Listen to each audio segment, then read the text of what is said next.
It's a lost art, but quilting is alive and well in Delaware County this week. Our Vittoria Woodill is live where quilters are preparing to put on quite a show. Vittoria?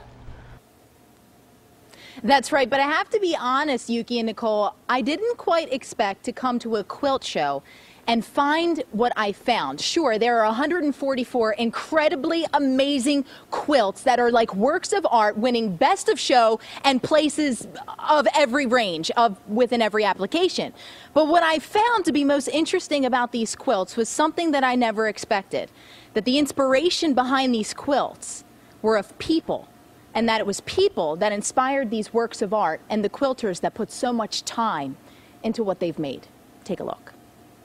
Each one is different. When you look at a quilt, there's so much to be seen, but look a little deeper and there's even more to be said. I have quilts that my great-grandmother made, and I never knew her.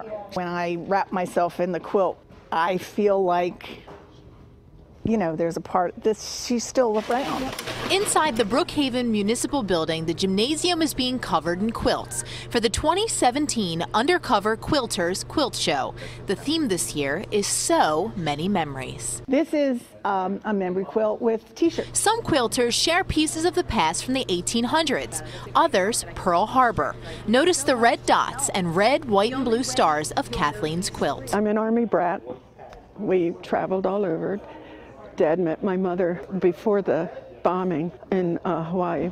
They were Pearl Harbor survivors. Initially, I intended to give this as a veteran's quilt, and then one of the other ladies in the guild said, I think you should keep it for yourself in honor of your father.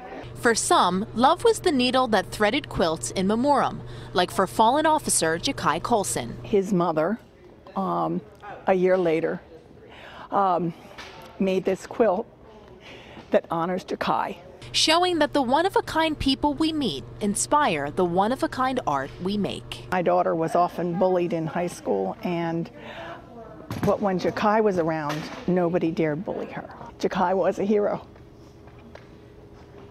and he was a local boy, so that makes it really special that Sheila, his mother, let us display this quilt so that we could honor him locally.